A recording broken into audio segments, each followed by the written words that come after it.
Karena cuma itu waktu dunia di tahun 2050. Bayangkan, udara saja tidak berpihak kepada kita. Suhu memanas ekstrim. Sebagian orang terpaksa mendekam setiap hari di ruang ber-AC dengan handuk basah menyeka wajah. Mata terus berair. Dan kita hanya dapat tertidur di setiap subuh karena cuma itu waktu yang cukup sejuk. Di luar tembok rumah kita, peningkatan suhu menyebabkan kekeringan parah di banyak belahan dunia. Hanya orang kaya yang bisa membayar air. Keran-keran di tempat publik dikunci. Hutan-hutan terbakar. 2 miliar orang berhadapan langsung dengan suhu yang bisa meroket sampai 60 derajat Celcius. Titik panas di mana tubuh manusia tak dapat bertahan lebih dari 6 jam. 2050, permukaan laut naik drastis menyebabkan badai ekstrim. Kota-kota pesisir tersapu pasang dan banjir menewaskan ribuan dan menggusur jutaan orang. Beberapa kota terpadat di dunia tenggelam, termasuk Alexandria, Kairo, Mumbai, Shanghai, Bangkok, dan tentu saja Jakarta. Orang-orang harus mengungsi ke tempat yang lebih tinggi. Setiap hari kita akan melihat foto rombongan keluarga mengarungi banjir. Yang agak beruntung bisa tetap tinggal di rumah dengan air hingga mata kaki. Seperti Jakarta di tiap musim banjir, tapi ini di seluruh dunia. 2050. Pandemi bukan hanya varian COVID. Perubahan suhu, banjir, urbanisasi, dan pergerakan populasi manusia mengakibatkan penyebaran penyakit.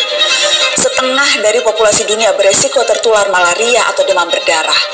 Wabah baru bisa melampaui angka kematian penyakit jantung, menciptakan krisis perawatan kesehatan. Perusahaan asuransi pun menolak melayani. Apa yang kita lalui 2 tahun kemarin, tampak tak ada apa-apanya. 2050, kelaparan merajalela. Populasi dunia meningkat sampai 9 miliar jiwa, walau tingkat kesuburan manusia menurun.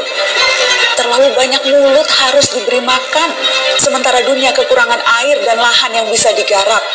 Bahan makanan akan semakin mahal, jumlah orang kurang gizi di dunia pun terus meningkat. Sementara bantuan logistik, kalaupun ada, pasti tiba terlambat karena terhambat bencana di mana-mana. 2050, hubungan internasional tak lagi akur. Setiap negara menjadi egois dan saling curiga. Perdagangan global macet karena negara-negara berhenti mengekspor dan memilih mempertahankan sumber daya mereka sendiri. Padahal jutaan orang butuh bermigrasi. Tapi banyak negara lockdown dan menjaga perbatasan dengan tentara. Sedikit kesalahpahaman akan menciptakan perang. Dan seperti biasanya, netizen lalu memperuncing keadaan dengan memenuhi media sosial dengan teori konspirasi dan video-video propaganda. Teman-teman, meski terdengar seperti naskah disaster movie, itu tadi tidak mengada-ngada, menghayal atau menakut-nakuti. Semua gambaran itu berbasis pada penelitian dan data-data saintifik. Hitungan skenario 2030, 2050, 2100 per tahun semuanya ada. Isu ini bahkan telah mempertemukan para pemimpin dunia, tak terkecuali Indonesia.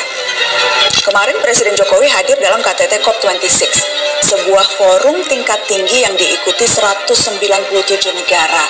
Mereka membicarakan masa depan. Rencana untuk menghalangi skenario-skenario tadi terwujud. Memang sulit, karena masing-masing negara punya kepentingannya sendiri. Akan ada tarik ulur yang berbelit-belit. Tapi kesepakatan harus dilaksanakan. Dunia harus melakukan pengurangan karbon secara progresif mencapai target 0 emisi segera. Negara-negara maju yang secara historis lebih bertanggung jawab harus mau membantu pendanaan negara-negara lain untuk ikut memerangi krisis iklim.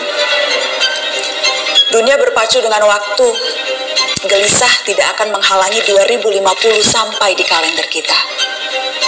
Kita harus serius mempelajari isu ini, termasuk mengawal kebijakan dan langkah-langkah pemerintah.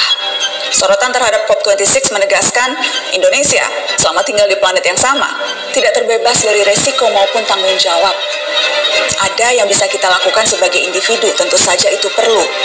Namun rangkaian kebijakan negara yang berdampak signifikan, itu yang paling kita butuhkan, segera. Kita tak bisa memilih planet, tapi masa depan bisa.